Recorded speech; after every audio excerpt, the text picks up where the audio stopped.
오늘 말씀 제목은 끝까지 견디는 자는 구원을 얻으리라 라는 말씀 제목으로 마태복음의 말씀으로 나누려고 합니다. 오늘 이 하나님의 말씀은 예수님과 이 제자들에 관한 대화의 내용으로 계속해서 이어지고 있습니다. 이전에 23장에서는 바리새인과 서기관들과의 이야기 드렸지만 이제는 예수님이 제자들과의 대화를 통해서 무엇인가 말씀해 주고 있습니다. 때는 예수님께서 이 예루살렘 성에 들어오셔서 바리새인들과 서기관들에게 7번의 화를 걸쳐서 선언하시고 그들에게 심판과 예언을 하셨는데, 오늘 우리가 읽은 본문은 예수님께서 이제 성전을 나오셔서 가실 때 제자들이 그 성전 건물을 가리켜 보이면서 나타나는 장면입니다. 먼저 근데 그런 제자들에게 먼저 예수님은 충격적인 말을 하십니다. 제자들이 깜짝 놀란 거예요. 그 말이 어떤 말이냐 하면, 흔적도 없이 저 성전이 무너질 것이다 라고 예수님이 말씀하신 거예요. 본문에 보니까 이렇게 쓰여져 있죠. 어떻게 쓰여져 있나요? 본문 2절에 보니까 이렇게 되어 있죠. 돌 하나도 돌 위에 남지 않고 다 어떻게 하리라? 무너뜨리리라.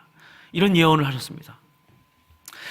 이 말이 왜 깜짝 놀랄 말이냐 하면, 당시 이 유대인들은 성전이 무너진다는 것은 곧 세상이 멸망한다는 것과 같은 의미였습니다. 여기 이 일은 끔찍한 종말과 같은 일로 생각했기 때문에 예수님은 그들을 향해서 말한 거예요. 하나님보다 건물을 더 신앙을 삼는 이들을 비꼬아서 말씀하신 겁니다. 그렇게 예수님은 제자들에게 성전이 무너질 것이라는 말을 했을 때 이 제자들은 귀를 의심했습니다. 야, 이게 진짜인가? 그럴 수 있는가? 말로 하진 않았지만 생각으로 그렇게 했던 것 같습니다. 성경을 보니까. 제자들은 성전 파괴가 곧 예수님이 다시 오시는 세상의 종말로 제자들도 유대인들과 똑같이 생각한 것 같아요. 그러나 이후에 예수님은 성전에서 나와 이 감람산으로 올라가시면서 잠시 휴식을 취하여서 앉아 계시는데, 그때 제자들이 이 군중들 속에서 예수님에게 조용히 와서 말합니다. 예수님, 언제 그런데 그런 일이 일어납니까? 예수님 오시는 그 세상 끝, 주님이 오시는 그날, 주님 그 끝에 무슨 일이 일어나는 거예요? 라고 제자들이 예수님께 질문합니다. 그때 예수님은 뭐라고 말씀하셨냐면, 크게는 3가지로 말씀하셨어요. 하나는 세상에 많은 사람들이 너희를 미혹할 텐데 그 미혹을 조심해라 라고 얘기했습니다. 그리고 또 하나는 난리가 날 거다. 그러니까 혼란과 전쟁, 기근, 이런 자연재해가 일어날 거다. 그리고 또 하나는 극심한 그 기근과 고통, 재난 때문에 심한 고통과 진통을 겪게 될 거다라고 얘기했습니다. 그리고 또 이 뒤에 보면 이런 말씀이 있어요. 내 이름 때문에 너희들이 어려움을 당할 거다라고 얘기합니다. 그런데 여러분, 예수님이 하신 말씀들을 잘 들여다보면 꽤 오래전부터 우리가 듣던 이야기가 생각나지 않습니까? 어떤 거냐면, 이 어르신분들이나 또 저희들도 이렇게 뉴스나 사건 사고 보면 하는 말들이 있죠. 에휴, 말세다 말세야. 이런 말 들어보셨어요? 네, 하시진 않는지 모르겠어요. 근데 그럴 때마다 이 믿는 사람들은 이런 생각도 들어요. 막 세상에 너무 흉흉한 일들이 많이 일어나고 막 말세의 징조가 이렇게 보이니까 말세구나 이러면서 또 이 믿는 사람들은 어때요? 빨리 예수님이 왔으면 좋겠다, 이런 분들도 있고. 그리고 또 안 믿는 사람들은 어떻습니까? 망조야 망조. 어쨌든 예수님은 그런데 이 그때에라고 하는 말을 쓰시면서 이 시간적 의미를 가지고 정확한 몇 날 며칠을 이야기하지 않았습니다. 그런데 반드시 그 일이 일어나야만 한다라고 오늘 말하고 있어요. 그 일이 일어나야만 한다라고 말씀하십니다. 우리는 그렇다면 그때를 어떻게 보내야 할까요? 예수님은 이 그때를 기다리면서 우리가 좀 주목할 것들을 오늘 본문을 통해서 보여주고 있어요. 좀 2가지로 봅니다. 하나는 미혹입니다. 미혹. 그리고 또 하나는 우리가 예수 믿는 것 때문에 미움받을 수 있는 일입니다. 이 2가지입니다. 먼저 미혹은 제가 사전에 찾아보니까, 미혹은 무엇에 홀려 정신을 차리지 못한다라는 말이에요. 혹시 이 자리에 미혹당한 분 계십니까? 정신 못 차리는 분 계십니까? 이 미혹은 그러니까 쉽게 요즘 말로 이런 말이에요. 내가 예수다. 자칭 예수라고 하는 사람, 그런 사람들의 말에 홀랑 정신이 빠진 사람, 그런 사람들이 미혹당한 사람들입니다. 그러니까 딱 어떤 말이에요? 이단에 빠진 사람들이죠. 이단에 빠진 사람들을 보신 적 있으신가요? 아마 있을 거예요. 많죠, 요즘에. 정말 딱 그렇습니다. 그런 분들 보면 어때요? 듣지 않습니다. 그리고 들리지 않습니다. 오직 그곳에서 말하는 것, 그곳의 그 교주의 말만 생각합니다. 완전히 세뇌당한 거죠. 그래서 거짓 진리에 빠진 거예요. 이게 미혹당한 거예요. 얼마 전에 제가 이 이단 상담소에 연락을 할 일이 있었어요. 왜냐하면 누가 이렇게 뭐 어떤 교회가 어떠냐라고 물어보길래 저도 잘 몰라서 이단 상담소에 전화를 하게 됐습니다. 근데 전화를 했더니 거기에서 그러는 거예요. 여기가 어떤 교회인지 좀 알 수 있나요? 그랬더니 저희도 모릅니다. 이런 얘기를 하더라고요. 깜짝 놀랐어요. 아니 왜 모르십니까? 다 알아야 되는 거 아닙니까? 그랬더니 하루에도 몇백 개의 이단들이 생겨서 저희들이 미처 이걸 지금 다 정리가 안 됩니다. 이런 얘기를 하는 거예요. 너무 많다는 거예요. 2단, 3단, 4단 엄청나게 많다는 거예요. 큰일 났습니다. 어쨌든 이에 대해서 예수님은 오늘 이 난리 소문뿐만 아니라 이 미혹에 대해서 우리가 반드시 알아야 된다라는 거예요. 그래서 세상의 마지막 때가 가까워질수록 이와 같은 거짓 교리를 가르치고 현혹하는 이단들이 많아질 거다라고 말씀하셨습니다. 그래서 자꾸 어때요? 자극적인 말들, 세상에 어떤 문제나 현상, 자연재해가 일어나면 야 봐라 저러니까 지금 우리가 이렇게 된다라고 하면서 우리 사람들을 귀를 현혹시키는 거예요.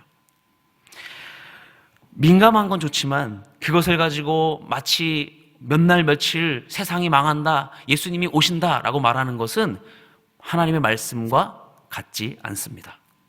종말의 때를 해석하고 몇 날 며칠이라고 멸망한다고 하는 사람들로부터 해서 이단들이 판을 치고 있습니다. 그래서 우리는 귀를 열고 있지만 귀를 열고 있는 게 때로는 두려울 때도 있습니다. 그러나 분명한 사실은 오늘 말씀처럼 예수님은 이 말씀대로 지금도 이루어 가고 계신다는 거예요. 아멘이십니까? 아멘. 그 때와 시기는 오직 주님께서 움직이시는 줄 믿습니다. 그래서 우리는 극단적인 판단, 극단적인 선택을 하는 이단들에게 현혹당할 수 없습니다. 현혹당하지 않도록 우리는 주의해야 합니다. 또 한 가지는 무엇이냐면 예수님의 이름 때문에 우리는 미움을 받을 수 있습니다. 아니, 지금도 미움 받고 있습니다. 여러분들도 그런 분들 많이 계시죠. 또 사역자들도 마찬가지고 우리 동산교회도 그렇죠. 우리가 복음 전하는 일 때문에, 선교하는 일 때문에, 예수 믿는 일 때문에 어려움을 당하는 일들이 있습니다. 마지막 때에 예수님께서는 그리스도를 믿는 사람들이 손가락질 받게 될 거야 라고 말하는 것과 같습니다. 힘든 말을 듣게 될지도 몰라 라고 말하는 겁니다. 미움과 조롱, 멸시를 받는다는 것이죠. 우리가 미움을 받거나 멸시받는 이유는 단 한 가지입니다. 우리가 예수의 이름을 믿기 때문입니다. 아멘이십니까? 아멘. 여러분 힘들지만요, 우리는 이 이름을 붙잡고 살아야 되는 거예요. 오늘 이 말세의 징조들에 대해서 여러분 어떤 마음이 드십니까? 미혹과 우리가 예수 믿으면 우리가 힘들 수 있다라는 말을 들으면 마음에 기쁜 마음보다 어떤 마음이 들어요? 조금 무거운 마음이 들죠. 그렇죠? 아직도 더 많은 고난과 더 어려움을 겪어야 한다고? 그래서 소망이 없는 것 같아요. 소망이신 예수님을 믿으면서 소망이 없는 것처럼 살아가는 사람들이 많이 있습니다. 그러나 여러분 어떻습니까? 오늘 이 이야기는 마치 산모가 이 진통, 산통의 시기를 겪는 것처럼 우리는 그때를 알 수 없지만 그 과정, 그 고통의 시간을 지나가야 한다는 것입니다. 사랑하는 여러분, 그렇다면 우리는 이 말세에 이 환난과 징조, 이 혼돈의 시대 속에 살아갈 때 우리는 어떻게 살아가야겠습니까? 오늘 말씀 제목 그리고 오늘 본문 13절에 답이 나와 있어요. 오늘 13절 한번 큰 목소리를 한번 읽어보겠습니다. 13절 시작. 그러나 끝까지 견디는 자는 구원을 얻으리라. 할렐루야. 아멘. 아멘. 끝까지 견디는 자는 구원을 얻으리라. 이 말을 한마디로 말하면 그것은 인내와 사랑으로 견뎌라 라는 말이에요. 끝까지 견디고, 이것은 우리말로 버티기 하는 거예요. 버티기 하는 겁니다. 저는 오늘 이 말씀에서 이 12절에 사랑이 식어진다라는 말과 견딘다라는 말을 연결해 보면, 사랑이 식어지지 않도록 하기 위해서는 우리는 사랑해야 하고 우리는 버텨야 하는 것입니다. 그래서 저는 우리가 이 구원을 향하여서 갈 때 우리는 인내와 사랑으로 가야 된다고 생각합니다. 불법이 성한 세상 속에서 사랑이 없는 곳에서 우리는 사랑을 지키며 인내하며 가는 것이에요. 사랑하는 여러분, 견디고 그리고 사랑한다라는 이 말이 어떤 성경에 또 들어있나요? 저도 이 본문을 보면서 생각해 보니까 고린도전서 13장에 있더라고요. 사랑은 어떤 거래요? 오래 참고, 오래 참고. 이것이 우리가 그리스도인으로서 환난할 때 어떻게 견디며 우리 삶의 자리에서 살아갈지 배울 수 있는 부분이기도 합니다. 그러나 우리는 우리 스스로 버틸 만한 힘이 그렇게 좋지 않아요. 그러므로 교회와 공동체와 가정이 그리스도의 십자가의 능력을 의지함으로 우리가 서로 함께 견디고 사랑하며 버티는 줄 믿으시기 바랍니다. 오늘도 함께 이렇게 견디기 위해서 모여 있잖아요. 그렇죠? 얼마나 좋습니까? 얼마나 영광스럽습니까? 그리스도인이 마지막 때까지 남겨야 할 것은 인자하신 예수님이 다시 오실 예수님 말씀하신 것, 사랑하며 견디는 거예요. 세상이 말세로 향할수록 진실한 사랑이 필요하다는 거예요. 거짓된 사랑이 너무나 많기 때문에 그렇습니다. 그리고 인내하라는 것은 인내하기가 너무나 어려운 시대이기 때문에 인내해야 한다는 것입니다. 그럴 때마다 우리는 서로 배신과 미워하려고 하는 세상 속에서 예수님이 제일 되는 첫째 되는 계명이 뭡니까? 내 이웃을 내 몸과 같이 사랑하라. 이 말씀을 가지고 우리는 살아가야 해요. 세상은 점점 더 딱딱해지고 굳어지고 냉랭해져 가고 있습니다. 이 말은 무슨 말입니까? 오늘 말씀의 말씀처럼 사랑이 식어져 간다는 말이에요. 교회와 세상, 가정 마찬가지로 우리도 이 환난의 때를 살고 있기 때문에 그렇습니다. 그럴수록 그리스도인들은 앞서 제가 말씀드린 것처럼 우리는 사랑하면 사랑할수록 어떻게 해요? 미움당할 거예요. 왜요? 예수님의 방법대로 우리가 살려고 하니까요. 각오하십시오. 우리는 주님이 다시 오시는 그날을 알 수 없지만 항상 소망하며 삶의 자리에서 우리가 견뎌야 하는 그리스도인인 줄 믿으시길 바랍니다. 말씀을 마무리합니다. 사랑하는 동산교회 성도 여러분, 바울의 고백 중에 이런 고백이 있습니다. 나는 선한 싸움을 싸우고 나의 달려갈 길을 마치고 믿음을 지켰으니. 저는 이 말이 참 멋있는 것 같아요. 왜냐하면 우리가 신앙을 마치는 여정이 있다면 이렇게 마치고 싶어요. 여러분도 그렇지 않습니까?